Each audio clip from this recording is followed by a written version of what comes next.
So when we work with our product story blocks, we've looked at the kind of commercial products, the different types of products that we need to put into the displays, into the blocks to make sure that you've got a chance of being commercial and making money.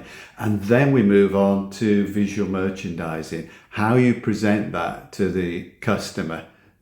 Visual merchandising is a very powerful tool. It's often underestimated, but it not only makes product look good, but it can give your product story blocks and your whole shop a really, really strong, proposition to the customer. Now, fashion brands, and in fact any brand, of course, works on being in a very specific position in a market. It could be traditional, it could be contemporary, it could be trend, it could be more formal, it could be a casual brand. But everything about that brand, from the brand name, the identity, the marketing, the service, the shop design, the product itself, everything is focused on creating this very strong, attractive proposition, which will be good for your target customer. It will attract them. They like what you do, what you sell. But equally, for people who are not in that market position, it won't attract them.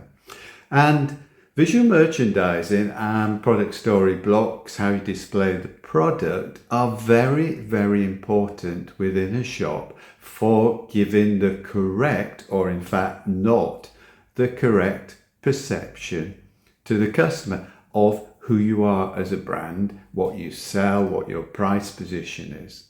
And so you've got to use visual merchandising, its key elements, to give that correct perception. So, there are many, many facets to visual merchandising, but just to talk about a couple of very key elements.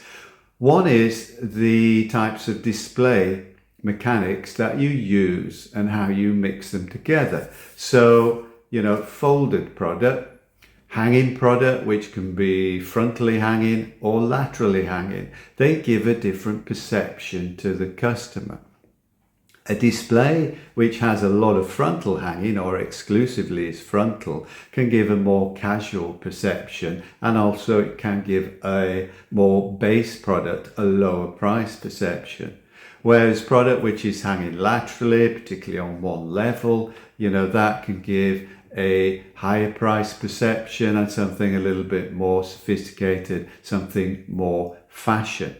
And then you introduce, if you want, shelving and folded product. And the more different types of hanging and folded that you introduce, you add an element of sophistication. So displays which are just purely frontal, is a very clear message. It's quite a basic message. But you start to integrate lateral hanging, frontal hanging, shelving, then that gives something much more sophisticated. So think about which display mechanics you're going to use and how you're going to balance them together. The other important thing to consider when you're working with product story blocks, these blocks could be 2.4, 3, 3.6, linear meters. So they could be quite big spaces. What will give a very, very powerful perception to the customer is balance and symmetry. If you are a traditional retailer, then you need to display in a very traditional, symmetrical way, quite often, with a higher display level in the center and tailing off at either side. That gives the perception of tradition and a classic kind of brand and product. If you want to be more contemporary, then a flat top to the display, is something which is more contemporary. If you really kind of trend retailer, then you can give balance to a display, but without symmetry at all. You can balance product with empty space. You can balance texture and color to create an attractive, balanced wall, but actually it's not symmetrical at all. So these kind of big decisions about symmetry, balance, flat tops to display, arch displays are very important to get the correct perception across. And another element to consider when we're thinking about the total product story block is the midline of a display. If we're looking at a wall, if it's clearly defined as two levels, a top and a bottom, that gives a more basic perception and a lower price perception. If you start to mix up that middle line, so in fact to a customer there isn't one at all, because you're jumping from one level to 2 to 3 levels of display, that's saying sophistication to the customer and also potentially a higher price point.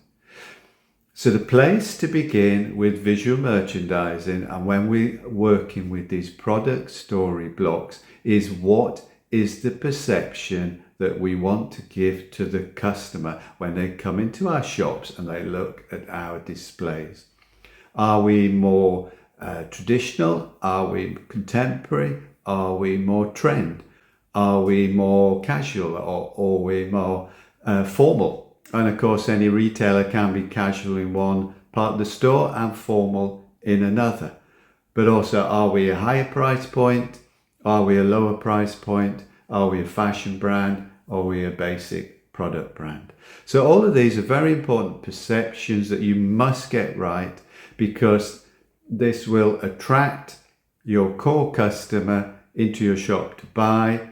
If you get it wrong, then you can actually deter your core customer, because the perception you give is not correct and it's not aligned. Your visual merchandising, your product story blocks are not aligned with the perception that you want to give through your brand, your marketing, and everything else.